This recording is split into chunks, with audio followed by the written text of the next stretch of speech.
সূর্য প্রায় ডুবু আর একটু পরেই ডুবে যাবে। তা সত্ত্বেও একসঙ্গে দুইটা উপজেলা কমপ্লিট করা এটি খুবই কষ্টকর। যদিও আমরা চেষ্টা করেছি নির্দিষ্ট সময়ে এক জায়গা থেকে আরেক জায়গায় যাওয়া। দীর্ঘ জার্নির ফলে রাজশাহী থেকে নেত্রকোনা থেকে কলমাকান্দা, তারপরে আবার দুর্গাপুর, সুশান দুর্গাপুর, এই দুইটা উপজেলার এতগুলো স্পট ঘুরতে গিয়ে আমরা অনেক কিছুই মিস করেছি। সুশান দুর্গাপুরে এখানে খাওয়া দাওয়া করার পর আমরা যাব সোমেশ্বরী নদীতে গোসল করার পর যাব কিছুটা অবগাহন করে নিজেকে এনার্জেটিক করে নিয়ে তারপরে যাব আমরা চীনামাটির পাহাড়। সুশান দুর্গাপুর বাজারে অবস্থান করছি সাথে বাসার স্যারের সাথে, আর আমরা এগিয়ে যাচ্ছি সোমেশ্বরী নদীর দিকে। এই নদীটা এই যে সামনে যে রাস্তাটা চলে গেল এই দিকে, কিছু দূর গেলেই আমরা নদী পাবো। পায়ে হাঁটা দূরত্বে আছি।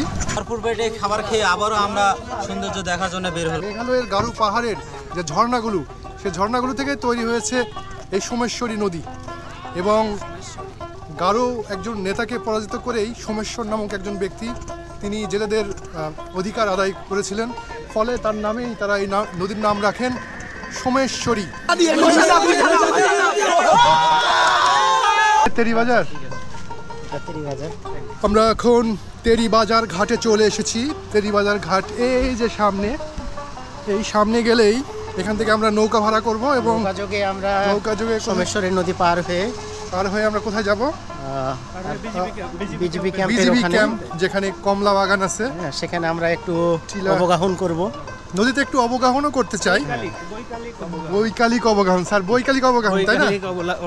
এটা স্বচ্ছ জলধারায় বৈকালিক অবগাহন করার জন্য দীর্ঘদিনের একটা শখ। দেখা যাক এর কতটা স্বচ্ছতা বজায় রেখেছে। আমরা বেশিরভাগই ক্লান্তি ভুলতে চাই। এই নদীতে অবগাহন করে আমরা আমাদের ক্লান্তিটা আমরা ভুলে যাব। সেটাও দূর করতে চাই। এই যে অনেক অটো রিক্সা, অনেক গাড়ি একেবারে নদীর ঘাট পর্যন্ত চলে যাচ্ছে। অনেকেই পার হয়ে যাচ্ছে নদীটা। হ্যাঁ, এই যে পার করছে বড় বড় নৌকায়। এই সোমেশ্বরী নদীর গল্প অনেক শুনেছি, এর ইতিহাস আপনাদেরকে শোনাবো এর প্রাকৃতিক সৌন্দর্যের কাহিনী।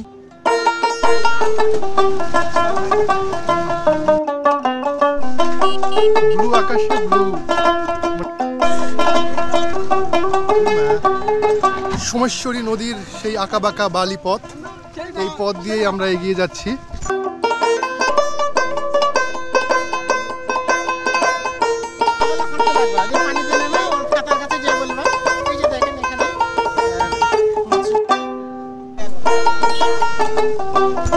এই নদীর বুক দিয়েই হাজার হাজার মানুষ তাদের বাণিজ্য কর্ম সারেন।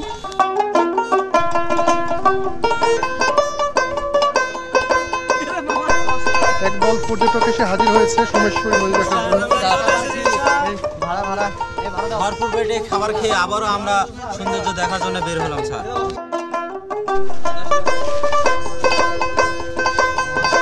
অটোর ভাড়া মিটিয়ে নিচ্ছে।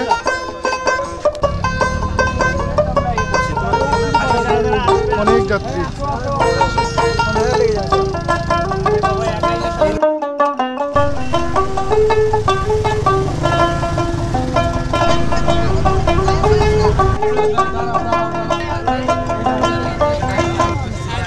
কত করে নেয় এখানে ভাড়া?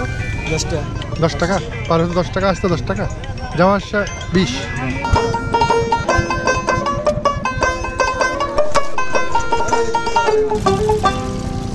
নদীর বুক দিয়ে বয়ে চলে সবসময় নৌকা। এভাবে যাত্রীরা, পথচারীরা পারাপার হন সেই ঘুমটানা নৌকায় এবং তারা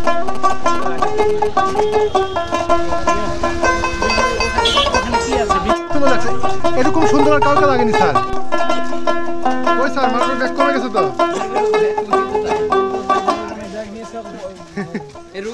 নদীর ওখানে একটু গোসল করতে চাই। আপনারা টাইমের জন্য কোনো লিমিট নাই। এখানে দুটো পার হেড 90, পার হেড আপনি 8 জন লোক উঠবেন, 700 টাকা করে। এটা হলো একদম সেফ ভাড়া যেটা আমরা যে কয়জন? 8 জন লোক।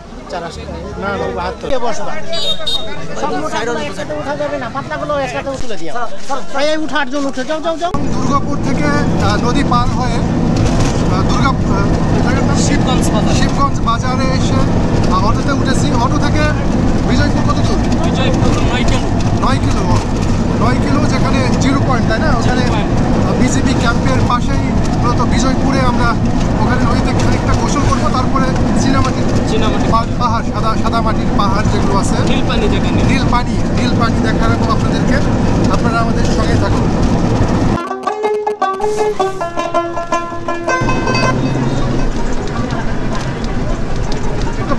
মধ্যে আমাদের বাংলাদেশের ইন্ডিয়ার মানুষ। ছাদের গায়ে একটা গামছা দেখছেন, যে গামছাটি, এই গামছাটি সোমেশ্বরীর জল শোষণ করবে। এবং 50 টাকা 50 টাকা 50 টাকা কি পিস? কম করে নেবেন, মানে নৌকা চুক্তি নেবেন আপনি। কত নেবেন বলেন? নৌকা চুক্তি নিলে 500 টাকা করে দেবেন, ছবি তুলতে পারবেন। আর ওই পয়েন্ট আর একটা কোন পয়েন্ট? আরেকটা আছে এই যে 0 পয়েন্ট, 2 পয়েন্ট মিলে 100 টাকা করে। আর শুধু 0 পয়েন্টে দেবেন 50 টাকা পিস। যে কয়জন যাবে যাবে। ঠিক আছে, 50 টাকা পিসে আমরা নৌকায় উঠছি, 50 টাকা পিস।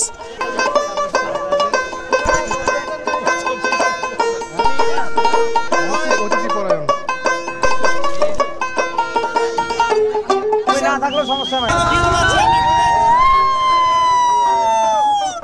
এতক্ষণে ফিল পাচ্ছি আমরা ট্যুরে আসছি।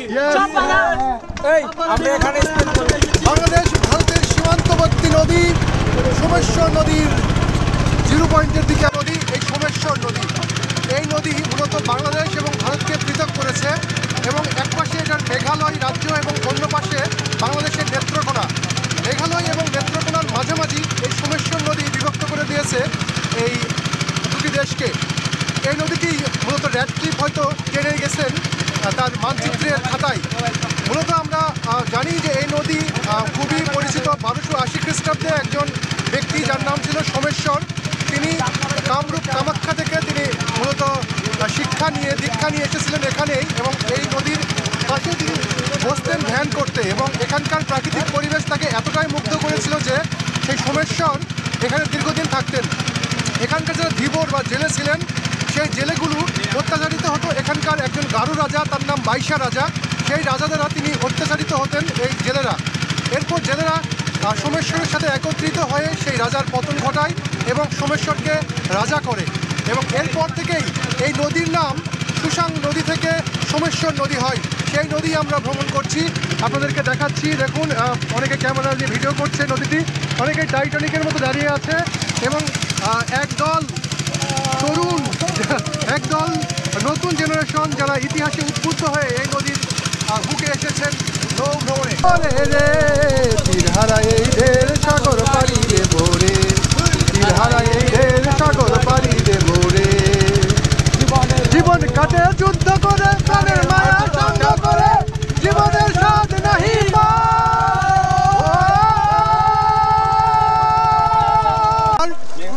আর আমরা মেঘালয় থেকে আসা যে ঝর্ণার শীতল পানি, সেই পানিতে পা চুবিয়েছি, একেবারে পা দেখা যাচ্ছে। এই যে দেখুন কত স্বচ্ছ পানি, তার নিচ পর্যন্ত দেখা যাচ্ছে, এবং মোটা মোটা বালিগুলি কত সুন্দর স্বচ্ছ।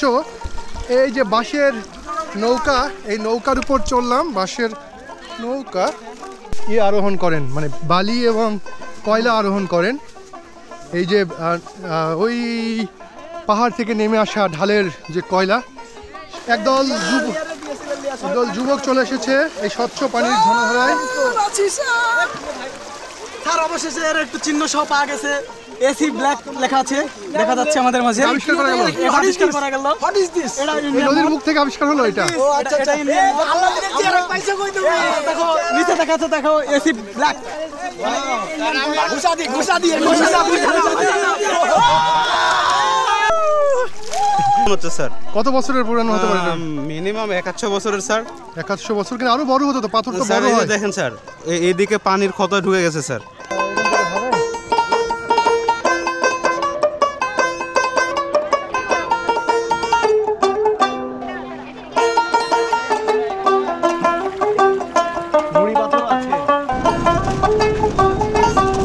আর এখানে হয়েছিল ইত্যাদি, এই জায়গাতে ইত্যাদি হয়েছিল, এখানে ইত্যাদি হয়েছিল স্যার। সাদা পাহাড় হয়েছিল, এবং আমাদের পিছনে যে ব্যাকগ্রাউন্ডটা দেখতে পাচ্ছেন চীনামাটির পাহাড়, এটা সেই স্থান। অবশেষে আমরা এখানে এসে ফগের বোতল পেয়েছি। আচ্ছা যাই হোক, অন্তত কিছু তো পেলাম।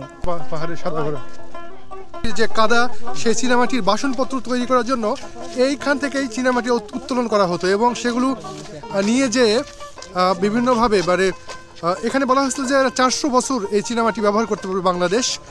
এখান থেকে চীনামাটি নিয়ে সেগুলো ফ্যাক্টরি, মানে মিলে, কারখানায় সেগুলোকে রিফাইন করা হতো এবং সেগুলোতে ডিজাইন করা হতো। চীনামাটি এটা চীনে প্রথম পাওয়া যায় শাং আমলে, সেই খ্রিস্টপূর্ব আরও 2000 বছর আগে। ফলে এটার নাম, চীনের নাম অনুযায়ী এটার নাম হয় চীনামাটি। আর এই চীনামাটি মূলত বিভিন্ন গবেষকরা হয়তো দেখে পেয়েছেন এখানকার মাটি পরীক্ষা করে চীনের সেই মাটিগুলো যেগুলো সেই প্রাচীন আমলের সাং আমলের যেই বাসনপত্র তৈরি করা হতো খুবই রিফাইন হয় এবং এগুলো তো ডিজাইন করা যায় এবং সহজেই ভঙ্গুর প্রকৃতির এই জায়গাতে সেগুলো পাওয়া গিয়েছিল এইখানে। এই সন্ধ্যাবেলায় তারা কোথায় যাচ্ছেন আমরা জানি না।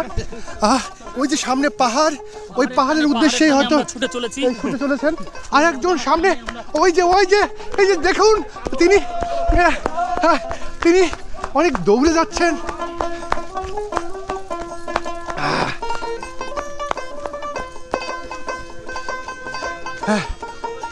দারুণ এই পাহাড়টি। যেহেতু সন্ধ্যা হয়ে গেছে, আমাদের সময় খুবই কম, তাই আমরা দৌড় দিচ্ছি। সন্ধ্যায় আমরা নীল পানির সন্ধানে যাচ্ছি। এই যে আমাদের দল, তারা পাহাড়ের সন্ধ্যার আজান দিয়ে দিয়েছে অলরেডি। এখন এই সাপত সংকুল পথে আমাদের অভিযাত্রী দল ছুটছেন নীল পানি দেখতে। ঘোলা পানি, এটা সবুজ পানির দিকে যাচ্ছি। লেখে এই যে দেখতে আসছে একেবারে সন্ধ্যার সময় তারা, ফলে এই যে দেখুন তারা কিছুই দেখতে পাচ্ছে না, কারণ তাদের মুখও দেখা যাচ্ছে না, কারণ অন্ধকার পড়ে গেছে চারিদিকে।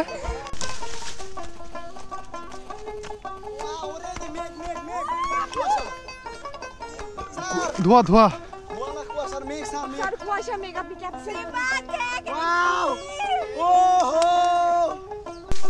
দেখুন একবার সাদা পাহাড়ের মাটিতে ওঠার চেষ্টা করছি।